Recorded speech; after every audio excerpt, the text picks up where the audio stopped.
Assalamualaikum warahmatullahi wabarakatuh. Innal hamdalillah nahmaduhu wa nasta'inuhu wa nastaghfiruh wa na'udzu billahi min shururi anfusina wa sayyiati a'malina. من يهده الله فلا مضل له ومن يضلل فلا هادي له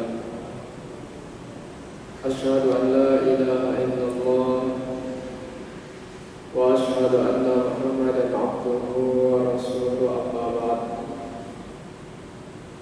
يا أيها الذين آمنوا اتقوا الله وقولوا قولا سديدا يصلح لكم أعمالكم ويغفر لكم ذنوبكم ومن يطع الله ورسوله فقد فاز فوزا عظيما.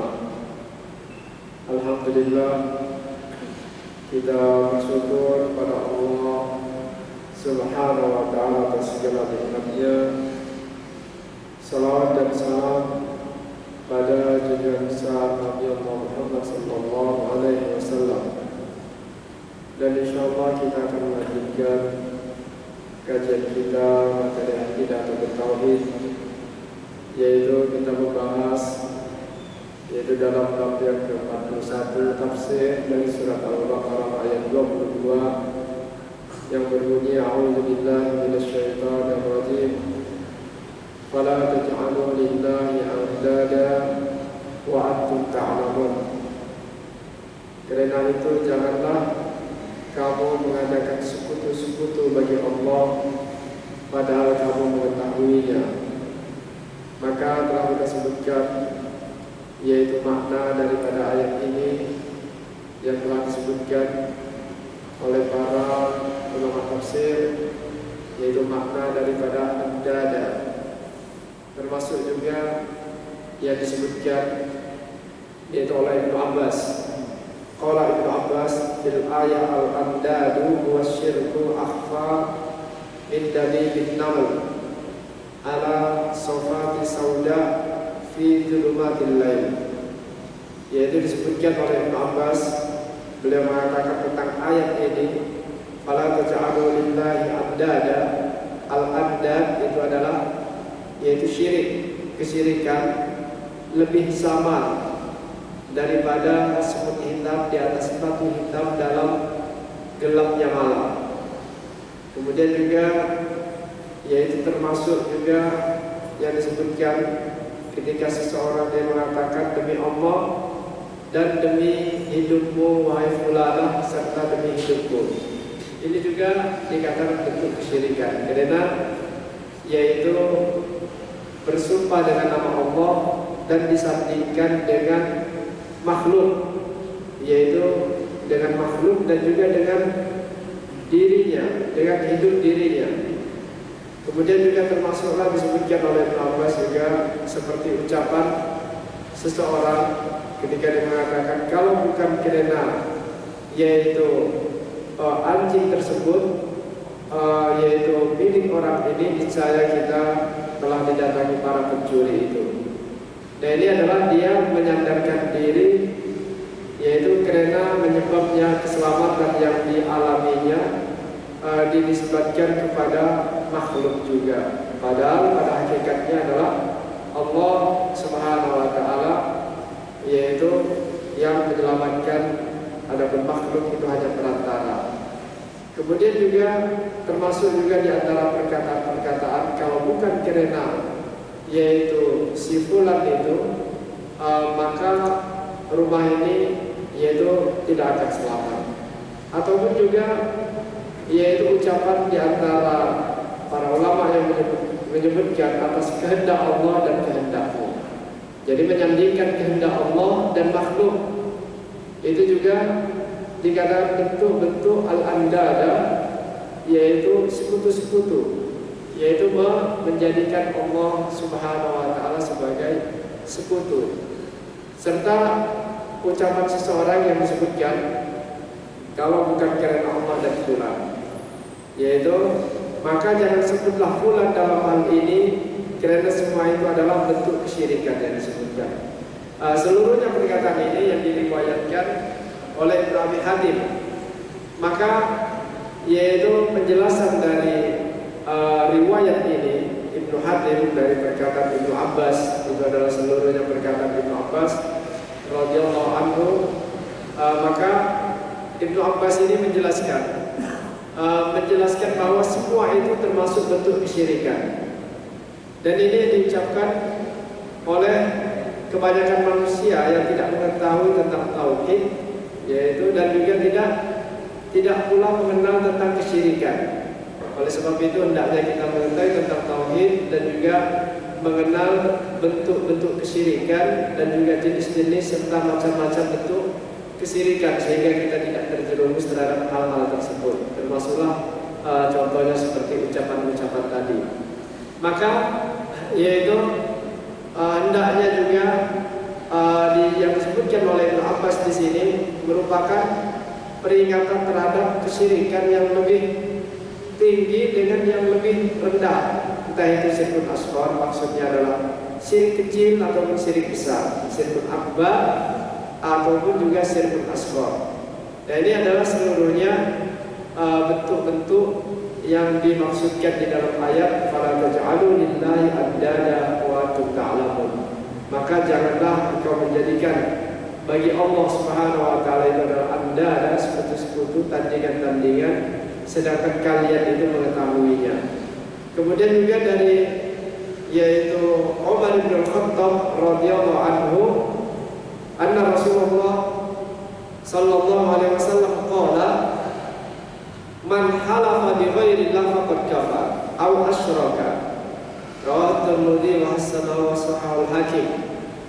Yaitu dari Umar bin Khattab radhiyallahu anhu, bahwasanya Rasulullah sallallahu alaihi wasallam yaitu pernah bersabda, barang siapa yang bersumpah dengan selain nama Allah, maka dia telah kafir atau syirik.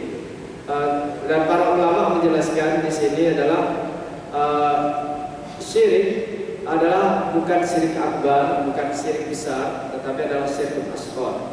Begitu juga yang dinamakan kafir di sini adalah bukan kafir keluar dari Islam, tapi yang dimaksudkan oleh para ulama kufrun dunal kufur, kafir tetapi dia tidak keluar dari Islam, yaitu termasuk dosa besar. Karena makna kafir itu adalah dia keluar dari Islam.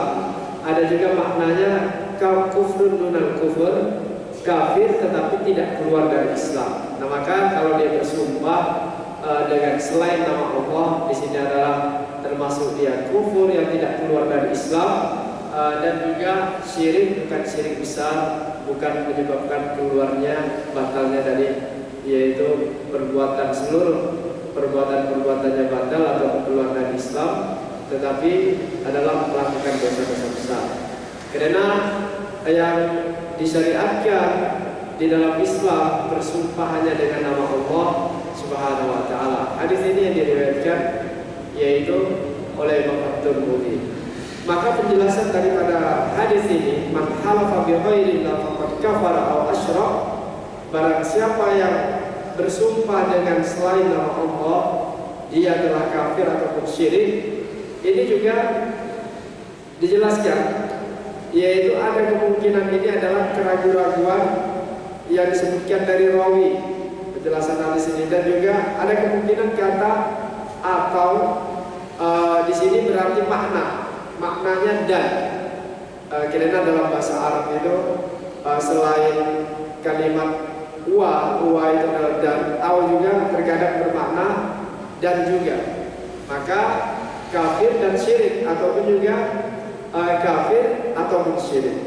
Nah maka di sini yaitu yang disebutkan oleh para ulama, sehingga dia termasuk kufur di bawah kufur, kufur di bawah kufur akbar. Maksudnya kufur di bawah kufur akbar, kalau kufrun akbar itu kufur besar yang keluar dari Islam. Nah maka di sini kufur di bawah kufur akbar itu derajatnya di bawahnya yang tidak termasuk kufur besar. Kalau kufur besar itu menyebabkan dia keluar dari Islam, sedangkan kufur di bawah kufur akbar ini tidak keluar dari Islam. Sebagaimana juga yang disebutkan tadi syirkun. Syirkun itu syirik adalah syirkun asghar, syirik kecil. Ini yang disebutkan juga sama yang diriwayatkan oleh Ibnu Mas'ud radhiyallahu anhu, salah seorang sahabat yang memaknai makna dalam hadis ini, man halafa bi ghairillah faqad kafar aw asyrak.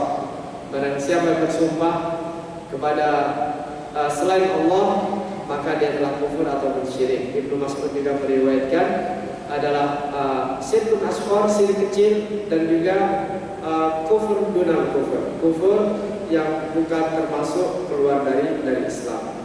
Karena yaitu bersumpah itu hanya dengan menyebut nama Allah, wallahi, billahi, tallahi, ataupun demi Allah. Adapun selain itu, entah itu sumpah mati ataupun juga sumpah pocong atau yang lainnya, demi ayahnya, demi hartanya dan yang lainnya, maka ini juga termasuk asyrak dalam hadis ini, kufur dan asyrak, kesyirikan dan juga yaitu kekufuran. Ibnu Mas'ud juga yang menyebutkan dalam riwayatnya, beliau memperbandingkan antara bersumpah dengan Allah secara dusta, itu lebih dicintai oleh beliau daripada dia itu bersumpah kepada selain Allah walaupun itu benar.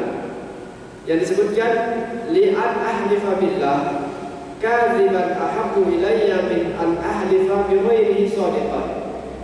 Yaitu Ibnu Mas'ud radhiyallahu anhu mengatakan, aku bersumpah dengan nama Allah secara dusta lebih aku sukai daripada aku bersumpah dengan nama selain Allah secara jujur. Nah, berarti di sini yaitu dosanya lebih besar dia yaitu bersumpah dengan selain nama Allah walaupun itu benar. Itu lebih berat dosanya dibandingkan yaitu dia bersumpah dengan nama Allah tapi dia dusta. Tetap kedua-duanya dosa, tapi dosanya lebih ringan. Maka ini yang disebutkan oleh sahabat, kalau ada 24, walaupun dua-duanya tidak boleh. Hanya saja Ibnu Mas'ud memberi perbandingan di sini di antara keduanya itu, yaitu lebih ringan dosanya bersumpah dengan nama Allah karena dia masih meyakini dengan Allah Subhanahu wa taala.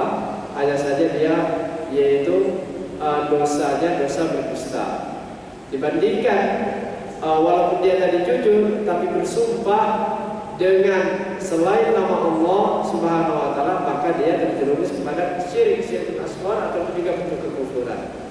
Nah, ini kalau kita lihat juga penjelasan para ulama di sini sudah menjadi maklum bahwa bersumpah dengan nama Allah secara dusta ini termasuk juga dosa besar. Yaitu namun syirik lebih besar daripada dosa besar kesyirikan. Yaitu bentuk kesyirikan tadi lebih besar dosanya dibandingkan dosa besar. Karena dosa itu ada tingkatan-tingkatannya. Walaupun dia hanya syirkun asghar, walaupun dia dinamakan syirik kecil, seperti yang telah dijelaskan dalam makna bentuk-bentuk syirik. Maka jika syirik kecil ini keadaannya seperti itu, lalu bagaimana halnya dengan syirkun akbar, yaitu syirik besar yang mengakibatkan yaitu pelakunya itu kekal di dalam neraka, yaitu kalau syirkun akbar, syirik besar.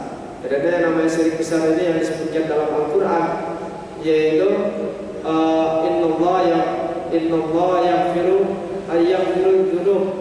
dzunub jami'an, ataupun juga innallaha la yaghfiru ayyushraka bihi wa yaghfiru ma duna dzalika liman yasha. Sesungguhnya Allah tidak akan mengampuni dosa-dosa syirik, yaitu yang dimaksudkan syirik besar, dan Allah mengampuni dosa selain itu, selain syirik besar. Jadi kalau dosa-dosa yang dilakukan oleh seorang hamba, seorang muslim, dosa besar sebesar apapun dosanya selain syirik, tetap Allah akan yaitu mengampuninya, tidak menyebabkan kekal di neraka. Walaupun juga Allah akan mengazabnya dengan dosa-dosa yang dilakukannya. Dan di sini contoh syirkun akbar, seperti dia berdoa, beristighatsah, kemudian juga mengharap kepada selain Allah, yaitu dia berdoa kepada selain Allah. Padahal kita diperintahkan berdoa hanya kepada Allah. Beristighatsah juga, apa istighatsah? Dia berdoa memohon perlindungan dari Allah daripada bencana bala, itu istighatsah. Kalau doa itu umum, secara umum, tetapi istighatsah adalah bentuk doa yang dikhususkan agar terhindar dari bencana, itu istighatsah. Dia panjatkan kepada selain Allah, maka ini juga dikategorikan syirik akbar, syirik besar. Ataupun juga mengharap kepada selain Allah, karena harapan seorang mukmin itu hanya kepada Allah Subhanahu wa taala, ataupun juga bertawakal. Sebagaimana ini ya juga yang terjadi di antara sebagian kalangan kaum muslimin dan umat ini, yaitu dari zaman ke zaman, yaitu dari waktu-waktu sebelumnya, ada zaman dulu, ataupun juga di antara kelompok manusia dari kalangan kaum muslimin yang mereka juga terkadang mengagungkan, yaitu ta'zimul qubur, mengagungkan apa? Mengagungkan kuburan, menjadikannya sebagai apa? Yang berhala yang disembah, yang disebutkan dalam hadis dalam pembahasan bab tentang berhala terdahulu. Kemudian juga yaitu bentuk-bentuk pengagungan tempat-tempat yaitu yang dianggap tempat ibadah. Nah ini juga yaitu bentuk-bentuk syirkun yang disebutkan dalam ayat fala taj'alu lillahi andada. Maka janganlah kalian menjadikan Allah, bagi Allah itu adalah tandingan-tandingan, sedangkan atau sekutu-sekutu sedangkan kalian mengetahuinya. Nah maka yaitu disebutkan di dalam ayat, dalam firman Allah Subhanahu wa taala surat Al-A'raf, Allah Subhanahu wa taala sebutkan, "Faman azlamu mimman iftara 'ala Allahi kadziban aw kadzdzaba bi ayatihi ulaika yanaluhum nasibuhum minal kitab hatta idza ja'atuhum rusuluna yatawaffawnahum qalu aina ma kuntum tad'una min dunillah qalu dallu anna wa shahidu ala anfusihim annahum kanu kafirin." Yaitu maka siapakah yang lebih zalim daripada orang yang membuat-buat dusta terhadap Allah atau mendustakan ayat-ayatnya. Orang-orang itu memperoleh bagian yang telah ditentukan untuknya dalam yaitu Alkitab, dalam Alkitab Lauhul Mahfuz, hingga bila datang kepada mereka utusan-utusan kami yaitu para malaikat untuk mengambil nyawanya di waktu itu, maka utusan kami itu bertanya, di manakah berhala-berhala yang biasa kamu sembah selain Allah? Maka orang-orang musyrik itu menjawab, berhala-berhala itu semuanya telah lenyap dari bumi, dan mereka mengakui terhadap diri mereka bahwa yaitu mereka adalah orang-orang yang kafir. Ini Al-Quran surat Al-A'raf ayat 37. Nah maka kalau kita lihat penjelasan ayat ini, yaitu orang-orang kafir yang ketika di dunia, ketika mereka masih hidup, meminta kepada Allah, menyembah berhala-berhala ataupun juga kepada jin dan yang lainnya. Ketika mereka akan diwafatkan, para malaikat bertanya, yaitu di manakah yaitu sekutu-sekutu selain Allah yang kalian sembah? Yaitu mereka sendiri mengakui akan menjawab, yaitu telah lenyap, dan mereka juga mengakui bahwasanya mereka telah menjadi orang-orang yang kufur. Ini pernyataan Allah Subhanahu wa taala yang Allah jelaskan, yaitu pengakuan orang-orang kafir sendiri bahwasanya mereka itu orang tersesat ketika kelak di yaumul qiyamah ataupun ketika mereka diwafatkan oleh Allah Subhanahu wa taala. Maka Allah Subhanahu wa taala di sini memvonis mereka itu kafir karena mereka berdoa kepada selain Allah. Nah maka ketika di dunia mereka berdoa kepada selain Allah, ini dikatakan oleh Allah kufur. Yaitu kufur itu telah termasuk syirkun akbar, Begitu juga dalam firman Allah Subhanahu wa taala surat Al-Jin ayat 18, wa annal masajida lillah fala tad'u ma'allahi ahada. Dan sesungguhnya masjid-masjid itu adalah milik Allah, kepunyaan Allah. Maka janganlah kamu menyembah seorang pun di dalamnya di samping menyembah Allah Subhanahu wa taala. Ataupun juga janganlah kalian berdoa, yaitu menyembah atau berdoa kepada selain Allah Subhanahu wa taala, di samping menyembah Allah Subhanahu wa taala. Nah, ini juga larangan Allah Subhanahu wa taala berdoa kepada selain Allah. Selain dia berdoa kepada Allah, tetapi di samping itu juga dia berdoa kepada Allah Subhanahu wa taala dan kepada selain Allah. Dia menyetarakan Allah dengan makhluk.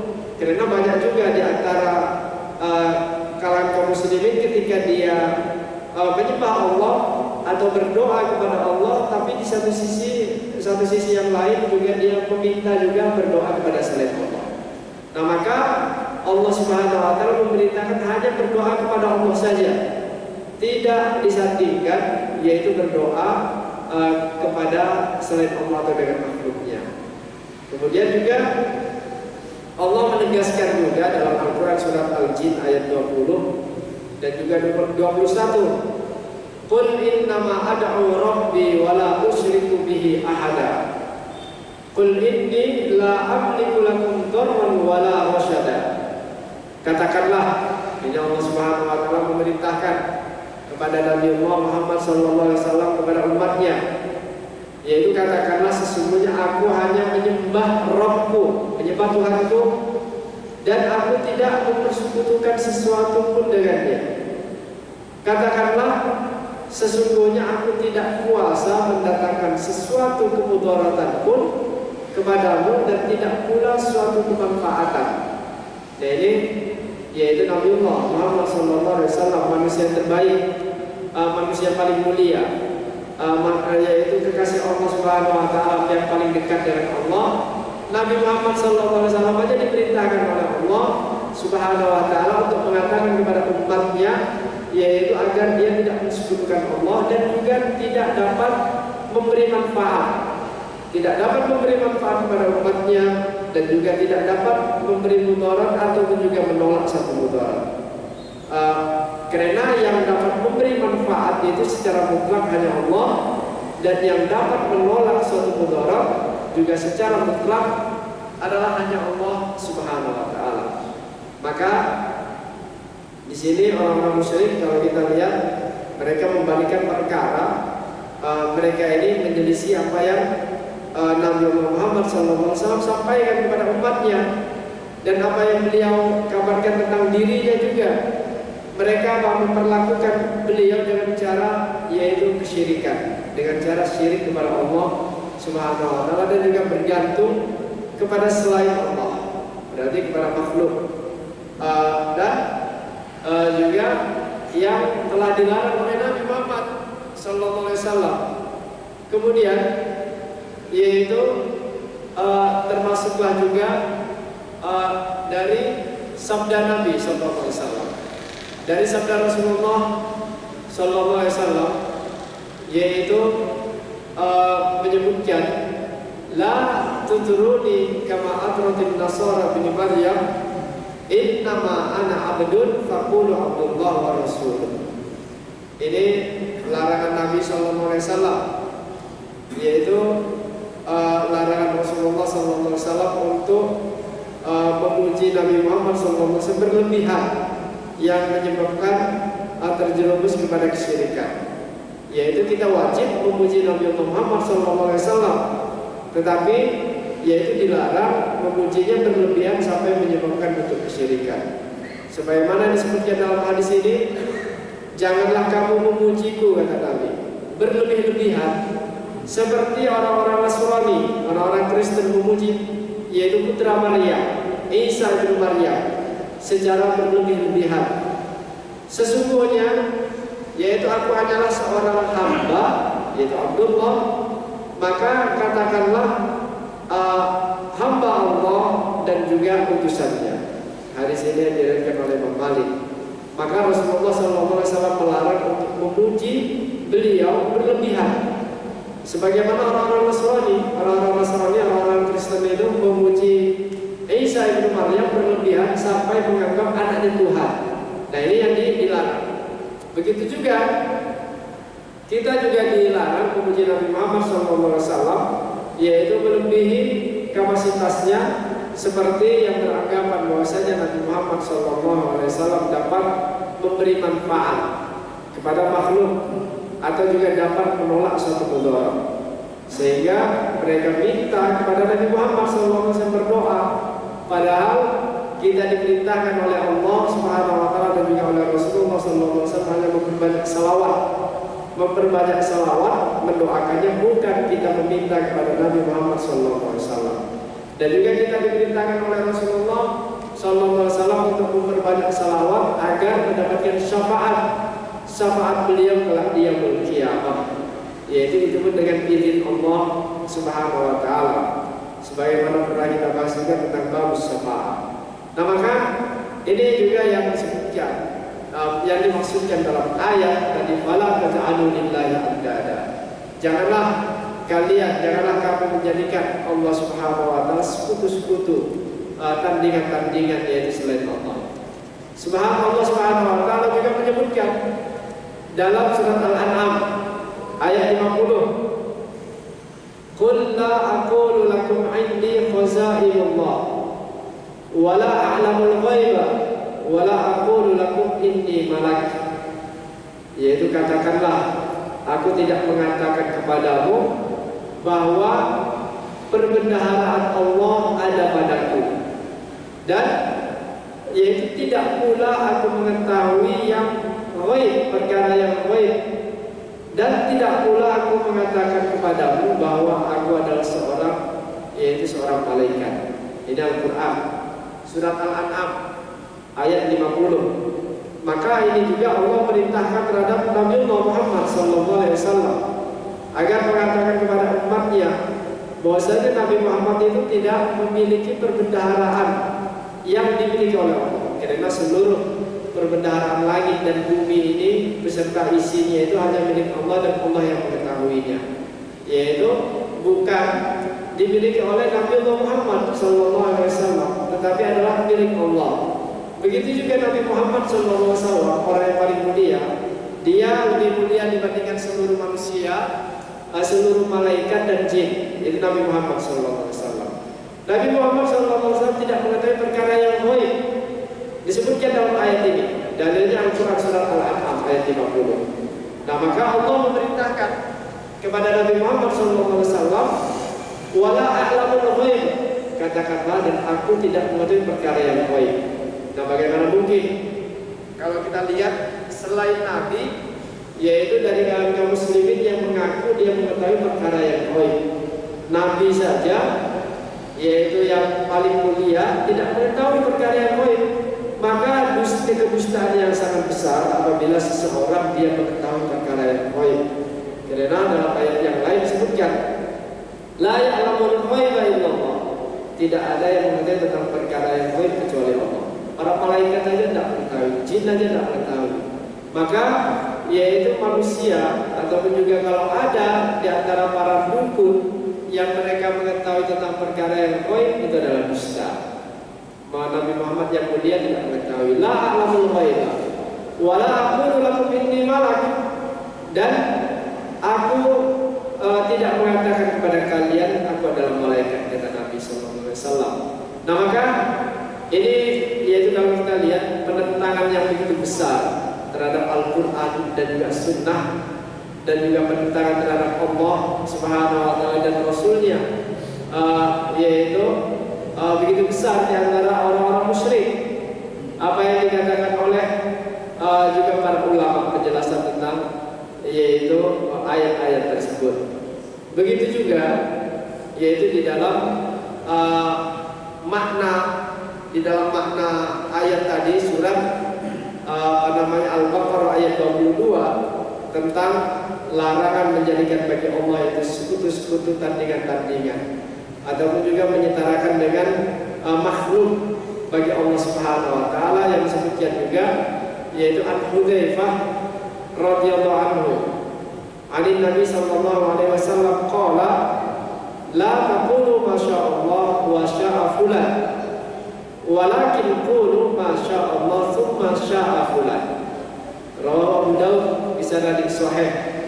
Yaitu disebutkan dari Hudzaifah radhiyallahu anhu, salah seorang sahabat dari Nabi sallallahu alaihi wasallam, beliau bersabda, janganlah kalian berkata atas kehendak Allah dan kehendak si fulan, yaitu kehendak seseorang. Akan tetapi katakanlah atas kehendak Allah kemudian kehendaknya si fulan. Habis ini yang diriwayatkan oleh yaitu Abu Daud dan juga sanad yang sahih.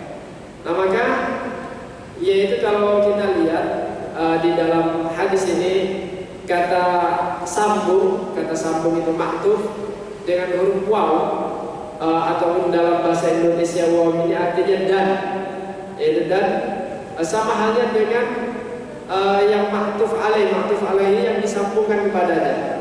Ini adalah yaitu dilarang, seperti ini adalah kehendak Allah dan kehendaknya fulan. Dia kata sambung dengan menggunakan dan, ini adalah dilarang karena bermakna ini menyetarakan Allah dan juga makhluk.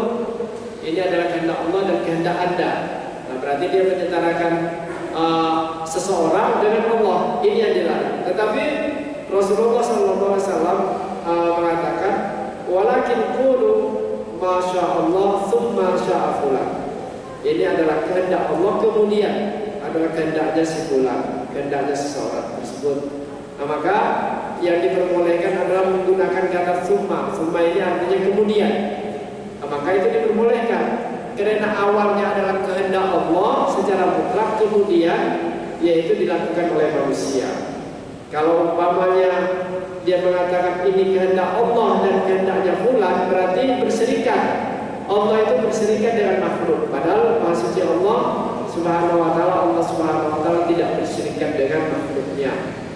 Nah, kemudian juga yaitu disebutkan juga dari firman Allah Subhanahu wa taala surat Asy-Syu'ara ayat 97 dan 98, yaitu tallahi in kunna lafi dhalalin mubin id nusawwikum bi rabbil alamin.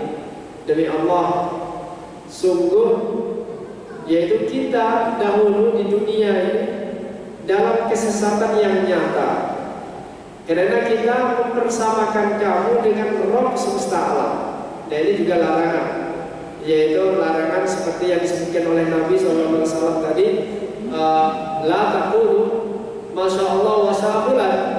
Jangan kalian katakan ini kehendak Allah dan kehendaknya fulan. Di dalam ayatnya juga surat Asy-Syu'ara disebutkan, yaitu karena mempersamakan, yaitu kesesatan yang dilakukan oleh manusia dalam ketika di dunia ini, kesesatan yaitu mempersamakan kamu dengan Rabb, dengan Allah semesta alam ini. Nah ini yaitu berbeda halnya dengan kata yang disebutkan dalam hadis summa. Summa ini kemudian. Kalau kata dengan kata maktuf alaih atau yang disambungkan kepadanya ini, yaitu ini tidak dipermasalahkan di dalam syariat oleh Rasulullah SAW, karena keberadaannya itu adalah hanya sebagai pengikut yang datang menyusul kemudian. Kalau kalimat summa ataupun kemudian, dia yaitu pengikut dari Allah Subhanahu wa taala. Sedangkan kalau wa dan ini adalah dia bersamaan berarti maknanya berserikat. Ini yang dilarang. Kemudian juga disebutkan dalam yaitu riwayat yang disebutkan oleh Ibrahim An-Nakhai, wa jaa an Ibrahim An-Nakhai annahu yakrahu ay yaqula ar-rajul a'udzu billahi wa bika wa yujawwizu ay yaqul billahi thumma bika qala wa yaqul laula Allah thumma fulan wa la yaqul laulallah wa fulan. Ini disebutkan oleh Ibrahim An-Nakha'i, yaitu diriwayatkan dari Ibrahim An-Nakha'i bahwa dia melarang seseorang, yaitu mengatakan aku berlindung kepada Allah dan kepadamu. Ini juga dilarang, dia mengatakan. Dan dia membolehkan perkataan aku berlindung kepada Allah kemudian kepadamu. Itu diperbolehkan. Berarti yang dilarang ini adalah dengan kalimat dan. Aku berlindung kepada Allah dan kepadamu, berarti yang dilarang. Kalau kemudian dibolehkan, Ibrahim An-Nakha'i menjelaskan, aku berlindung kepada Allah kemudian kepadamu. Kemudian beliau juga mengatakan, hendaknya seseorang mengatakan, kalau bukan karena Allah kemudian fulan. Itu juga diperbolehkan.